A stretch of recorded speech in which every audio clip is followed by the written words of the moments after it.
Hai guys. Nah, ketemu kita di hari terakhir. Hari dimana gua keluar daripada galeri.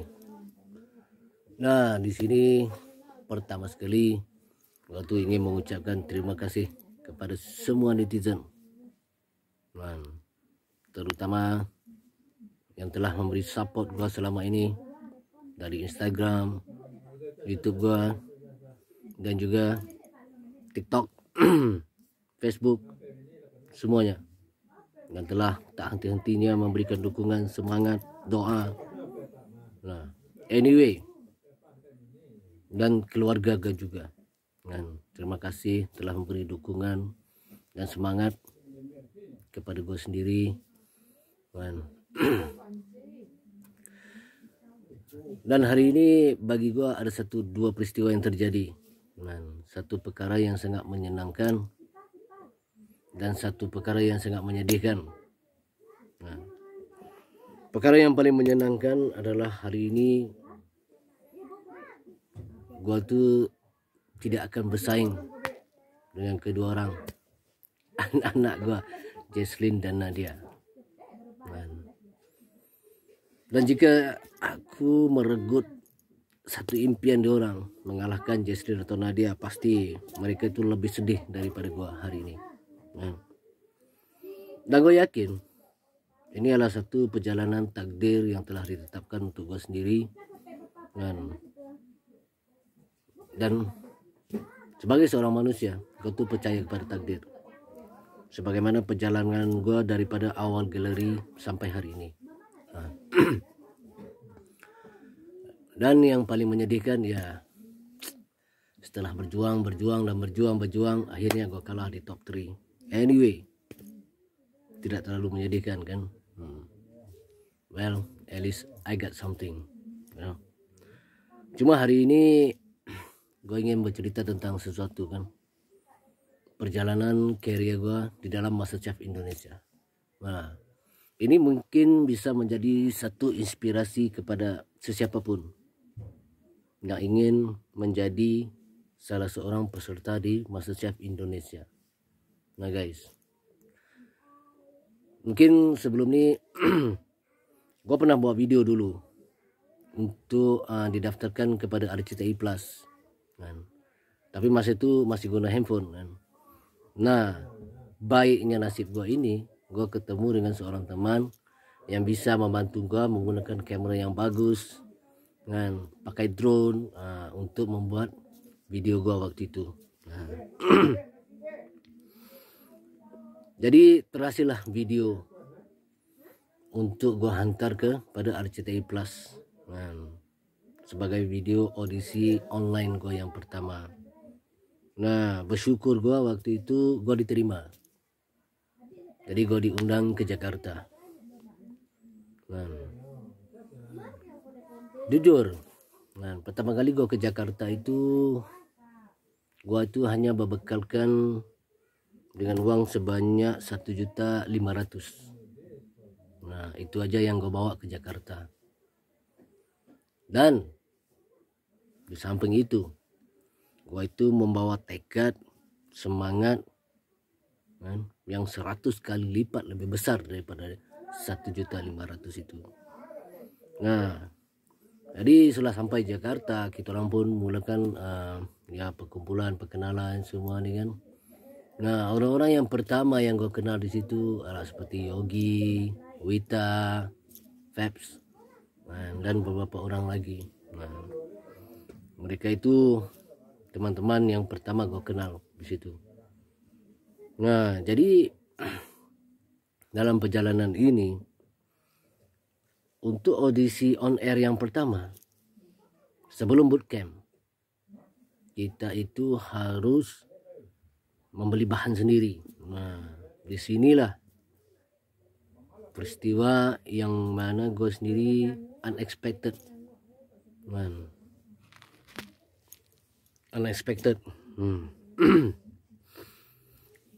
Jadi waktu itu gue pingin sangat belanja ke mall, supaya gue tuh dapat berbelanja dengan murah. sebab budget gue cuma ada 1.500.000 kan. Nah jadi waktu itu nggak bisa kan, semua orang belanja di mall, sedangkan gue ingin ke pasar tradisional. Nah yang bisa gue tawar menawar ini semua kan, gue rasa yakin budget 500 gue bisa dapat makanan yang enak.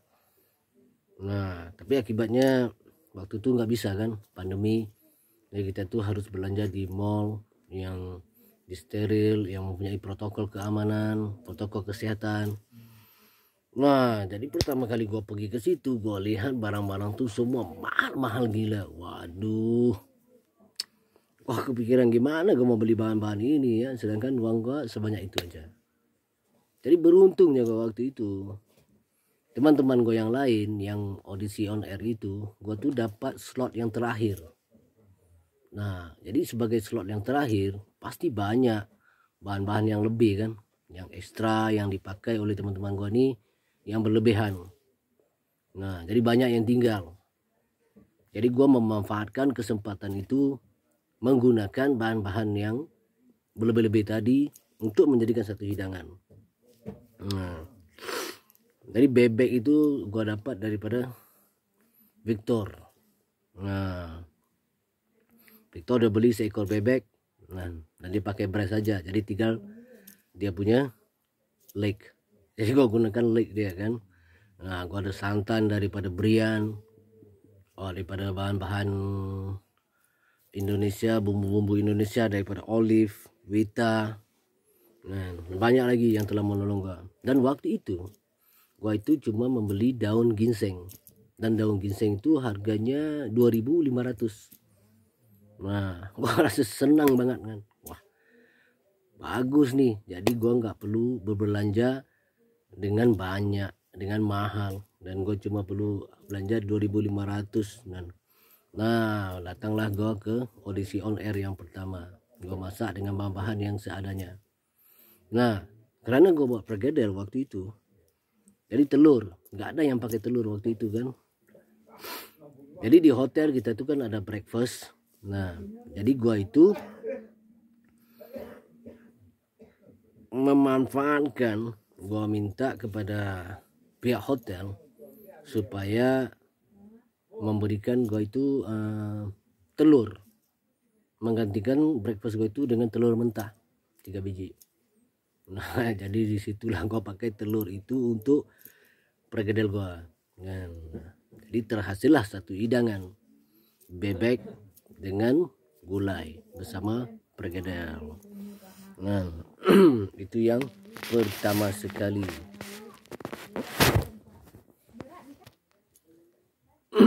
Nah gitu.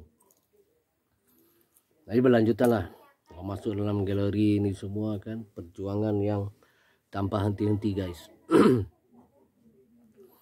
Perjuangan yang tanpa henti-henti. Jadi dari kita mulai daripada bootcamp. Nah, jadi bootcamp, waktu masuk galeri. Nah, di galeri yang pertama 18 besar kan, sampai 10 besar. Oleh karena gue ini dulu memang pernah masak, pernah bekerja di restoran, yaitu pada tahun 1999 sampai tahun 2002. Nah jadi selepas itu gue tak pernah kerja lagi sebagai seorang tukang masak. Jadi 99 sampai 2002 itu kan 3 tahun pengalaman. Itu cukup sempurna karena gue tuh bekerja dengan seorang chef dari Italia yang memang gila. Nama dia Ricky Palante, seorang yang sangat hebat, dan dia mengajar gue dengan penuh hati daripada zero sampai membuatkan gue menjadi seorang hero. Nah 3 tahun sampai restoran itu tutup, and that's it. Nah jadi 18 besar itu gue manfaatkan untuk praktis, belajar, mengingati apa yang pernah gue pelajari. Dan yang pernah gue pelajari 18 tahun dulu, untuk refresh itu be.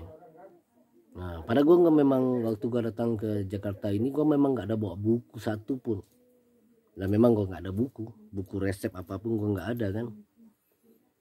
Jadi gue tuh try to remember apa yang telah gue belajar selama ini.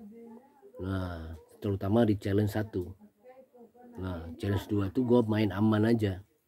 Challenge 1 next pasti gue belajar lagi. Gue buat yang aneh-aneh aja kan semua. Lepas itu challenge 2 baru gue buat perfect. Nah, begitu juga challenge seterusnya sampailah top 10. Jadi di top 10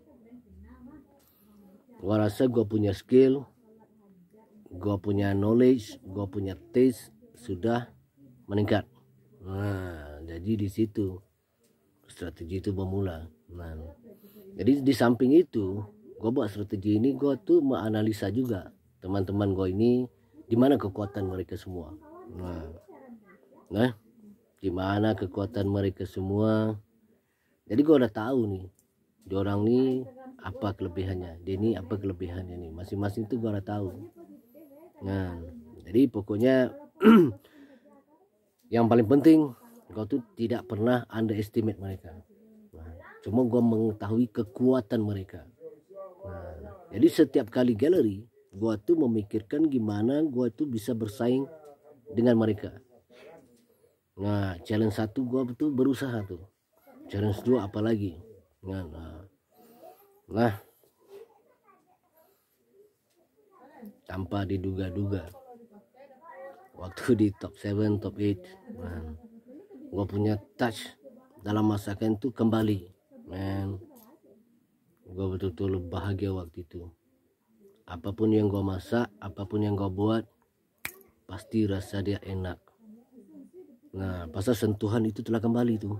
Itu is the best thing happen to me. Baik guys. Nah, kesimpulannya, gue rasa memenangkan 8 challenge secara turut-turut, 8 challenge, 8 kali, 5 kali, 6 kali straight, savage, legendaris, semua gue sikat. Tapi itu bagi gue satu pencapaian yang terbaik dalam hidup gue. Walaupun gue tidak memenangi MasterChef Indonesia dan berada di grand final, I think that's fine. Nah, because di top 10 ke bawah, top 10 sampailah top 3, gue tuh tidak pernah fail dalam apapun yang gue masak. Paling-paling rasa dia kurang atau ini aja. Dan gue rasa itu sangat penting. Dan begitu juga kepada kalian semua. Bagi yang benar-benar ingin berada dalam MasterChef, ingin bersaing dalam MasterChef, kalian tuh ada mind, harus ada mind yang bersih dong. Jiwa yang bersih, mind yang bersih. Nah, sentiasa memikirkan what's next, apa yang seterusnya. When you need to know the game, kalian harus tahu Chef Juna itu gimana, Chef Arnold itu gimana, Chef Renata itu gimana. Nah, kita tidak perlu mempelajari siapa mereka itu, tapi you need to go with the flow. Tengok keadaan mereka, mood di orang ini hari gimana, baik atau tidak. Kita harus paham. Sebagai manusia kita harus paham itu. Nah, jadi gimana keras menyumbang Chef Juna itu, tapi when you understand, kamu paham dia gitu, tidak ada yang bisa salah, no. Everything gonna be fine, ya. Nah, itu penting tuh. Nah, jadi begitu juga dengan masakan. Gue itu daripada top 18 sampai top 7 tidak pernah membaca satu buku pun. Sampaikan semua teman-teman gue yang di galeri itu kan, semua tuh takut gue ini akan fail, gagal. Jadi orang tuh sentiasa bikin, oh mana nasihati gue, oh Pak Di bacalah buku semua kan. Tapi orang tuh tak tahu apa yang ada di kepala gue tuh penuh, is fully loaded. Nah, satu barang yang sangat penuh, yang penuh sangat dalam kepala gue ini, sampai kan gue nggak bisa pikir lagi. Jadi gue tuh harus keluarkan satu-satu. Nah, jadi orang banyak bertanya kepada gue kan, gue tuh bisa buat dessert atau tidak. Nah, jadi 3 tahun gue kerja dulu di Malaysia itu, gue tuh memang dalam cold kitchen. cold kitchen, gua buat dessert, gua buat salad. Itu kerja gua. Nah, cuma masalah dengan dessert ini harus ditimbang nih semua kan, and I hate that. Nah, tadi lepas tu baru gua dipindahkan kepada hot kitchen, pasta station, hot kitchen. Masak steak, masak itu semua. Sebab tu kalau danas tu, you know, gua tahu semua kan. I know it. Cuma mungkin nama-nama itu gua tidak sebagus kawan-kawan yang lain seperti Brian, Nadia yang tahu nama-nama itu semua kan. Diorang belajar, tapi gua tak pernah belajar dalam culinary arts kan. Tapi gua cuma ada experience aja. Itu aja yang membedakan gua dengan mereka. Dan yang paling penting kita tuh always need to have positive mind, berpikiran positif dan attitude positif.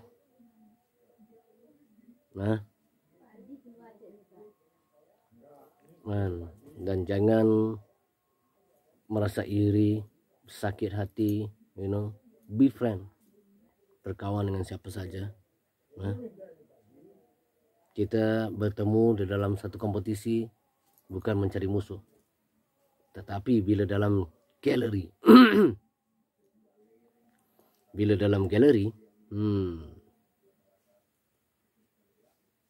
you have to be fighter. Bila dalam galeri kita harus jadi fighter. Itu harus penting tuh. Mindset kuat, siap bertempur. Jangan pikir yang bukan-bukan. Oh, jangan pikir akan mengalahkan dia ni. Oh, ini aku bisa kalahkan. No. Dalam galeri mind harus clear. Bila kata, guys, are you ready to cook? Nah, kita siap. Tengok bahan apa, gunakan waktu secepatnya untuk berfikir apa yang harus dimasak nih. Nah, itu dong. Then you can be the greatest man ever in gallery. Tapi sekali-sekali jangan kamu berfikir kamu bisa mengalahkan dia. Never. Anyway, itulah sedikit sebanyak sharing about me. Siapa aku dulu. Sebab separuh daripada hidup gue kerja gue sebagai personal trainer in fitness center. Jadi fitness center gue tu memang boleh kan. Daripada California USA, dengan bos gue semua daripada orang US. Jadi di situ gue belajar bahasa Inggris, you know. Gue tidak pernah belajar khusus bahasa Inggris, you know. Jadi it's the best thing ever happen in my life today. Hari ini apa yang terjadi dalam hidup gue itu satu nikmat yang sangat besar. Jadi nikmat ini pasti kusyukuri dulu. Nikmat apa lagi yang harus aku dustakan? Tuhan tu telah meletakkan gua sampai ke tahap ini, bang. Dari seseorang yang tidak diketahui. Gua di Sumatera Barat sejak tahun 2017 tu gua hanya ada beberapa orang kawan yang gua kata kawan. Kalau saudara gua banyak di sini. Cuma yang dikatakan teman,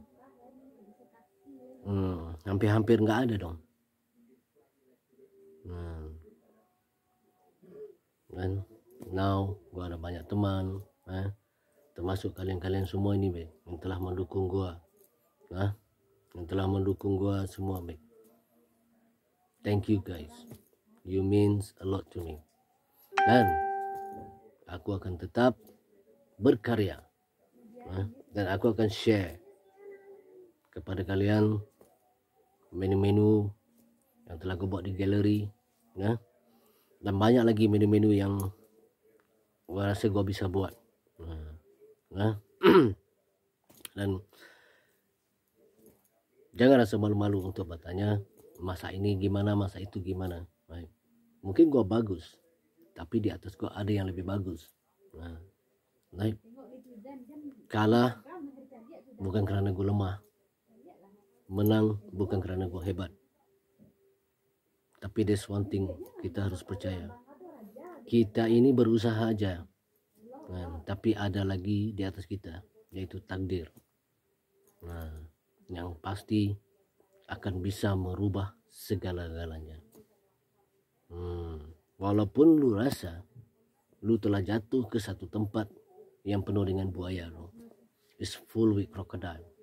You think you gonna die, tapi bila takdir mengatakan you're not gonna die, you're not gonna die. That is the thing. Okay guys, kita jumpa lagi next time dengan channel YouTube gua. Jangan lupa like and subscribe. Have a nice day. Stay safe.